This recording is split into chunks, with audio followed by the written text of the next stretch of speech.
Oke, halo semuanya. Kita ketemu lagi di video review komik yang mana komik yang kali ini yang akan aku bahas itu cukup menarik dan mungkin anti mainstream juga ya topiknya. Dan di video kali ini aku akan membahas The Drops of God volume pertama yang ditulis oleh Tadashi Agi dan juga Shu Okimoto. Nah, untuk komik yang ini aku bacanya di Google Play Books dan waktu itu kebetulan alhamdulillah dapat secara gratis. Cuman kalau misalnya sekarang bayar ya mohon maafkan aja ya. Jadi di sini aku akan mereview isi dari komik ini aja. So, langsung aja kita mulai tanpa berlama-lama lagi.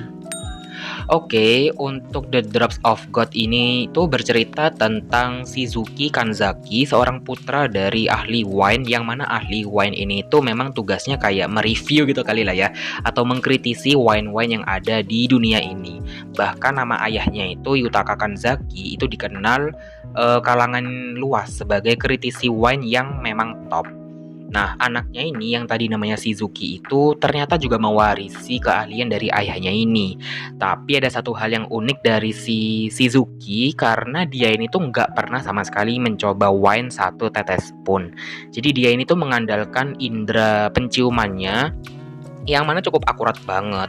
Bahkan dia bisa membedakan kapan tahun produksi wine tersebut meskipun brandnya itu sama atau jenisnya tuh sama gitu lah ya. Jadi dia bisa kayak nebak, oh ini dari tahun sekian, yang ini dari tahun sekian. Keren banget gak sih? Nah, ternyata keahliannya ini tuh mulai menyebar gitu kepada orang-orang yang lain gitu kan. Sampai-sampai datang seorang pria yang kedatangannya tuh out of nowhere banget, yang menantang Shizuki untuk adu, apa ya, istilahnya tuh kayak adu review wine gitu, paham gak sih, untuk hak waris dari ayahnya.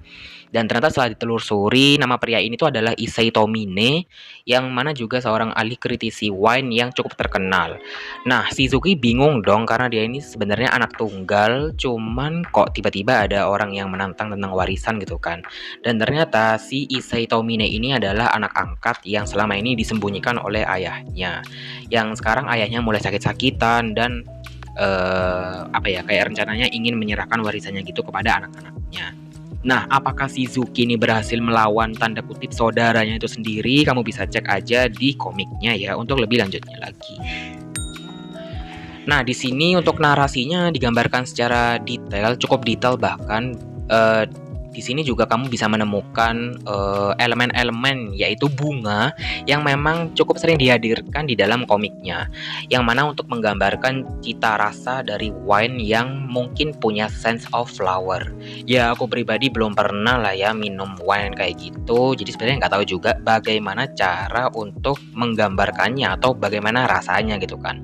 Mungkin kalau bisa ditolerir atau light version, mungkin ini seperti mencicipi wangi parfum. I will say ya, kalau memang penggambaran wine itu mirip-mirip dengan wangi parfum. Ya, apalagi keahlian Shizuki itu kan memang ada di indera penciuman. Nah, untuk alurnya sendiri di sini kita akan diperkenalkan ya dengan seorang wanita yang bekerja di bar, terus kemudian dia tentu saja berurusan dengan wine. Alurnya ini tuh ya maju dengan biasa sih, standar lah ya. Dan suatu ketika ada pelanggannya ini tuh meminta untuk dibuatkan wine yang dikenal dengan nama 18195 Romani Conti. Nah, cuman ternyata rasa yang dibayangkan itu nggak sesuai dengan yang diharapkan oleh si pemesan ini gitu kan. Jadi akhirnya si pelayan ini dimarah-marahin kayak gitu, dan ternyata suatu ketika out of nowhere pada saat ketegangan itu si Shizuki ini tuh datang dan dia itu menyajikan wine tersebut dengan teknik yang lain dari si pelayan itu. Dan ternyata bener aja dong, ketika dicobain itu wine rasanya jadi beda. Dan dari situlah si Shizuki ini tuh mulai kayak dikenal gitu. Nah, sekarang aku akan membahas tentang tokoh-tokoh yang ada di dalam sini. Emang nggak banyak sih ya tokoh-tokohnya itu yang mungkin berpusar pada kehidupan keluarga Kanzaki yang memang digambarkan kaya raya gitu kan. Ya mungkin semacam keluarga kaya raya yang bisa kalian bayangkan gitu, dengan segala asisten, terus kemudian rumah yang besar banget kayak istana, kayak gitu-gitu. Untuk Shizuki-nya sendiri, kita bisa melihat dia itu cukup akrab juga dengan orang baru, terutama si pelayan wanita yang tadi itu ya. Chemistry-nya mulai kerasa gitu. Dan dia juga bisa akrab juga gitu dan kayak sharing mengenai masalah yang dihadapinya, which is yang terkait dengan warisan ayahnya yang tadi itu. Dan sekarang di sini aku akan membahas tentang hal-hal yang aku suka dari komik yang ini, tentu saja dengan menghadirkan topik yang menurut aku cukup anti mainstream dan disampaikannya dengan secara apik ya. Topiknya ini tuh kayak bener-bener specifically banget tentang wine yang mungkin bisa aja kalian dapetin dari buku lain atau mungkin textbook atau Google ya secara singkatnya. Cuman karena ini kan komik, jadi dia tuh kayak digambarkan, dijadikan visualisasi. Jadi kita tuh kayak dapat gambarannya tuh secara real dan kayak dapat informasinya tuh bisa kayak double gitu loh, paham gak sih? Dan juga bagaimana penulis ini tuh melakukan banyak riset ya, bisa aku bilang karena di sini kita akan menemukan berbagai macam versi atau mungkin jenis dari wine-wine yang ada di luar sana yang bikin aku tuh kayak give some applause gitu terhadap penulisnya, terhadap riset yang dia lakukan itu. Sementara untuk hal yang aku kurang suka, ini sedikit ridiculous. Karena aku itu sebenarnya ketika melihat pertama kali covernya ya aku tuh kayak bingung sendiri gitu loh, kayak ini cerita tentang apa gitu kan.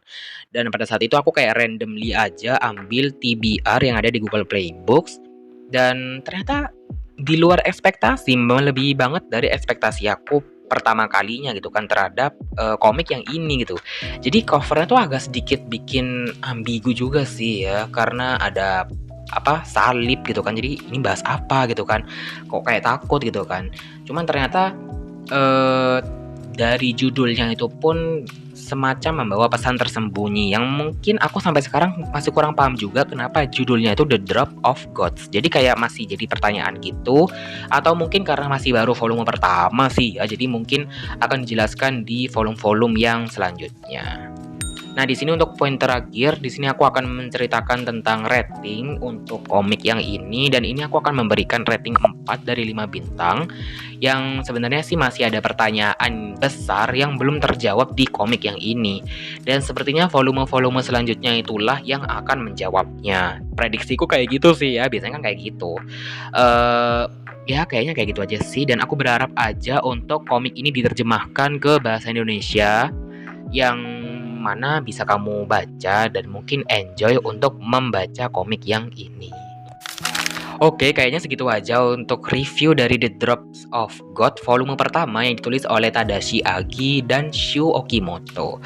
Kalau kamu pernah baca juga dari komik ini, bisa banget drop opininya di kolom komentar di bawah. Dan aku rasa kayak gitu aja untuk video kali ini. Terima kasih yang sudah nonton and I'll see you on my next one. Dadah.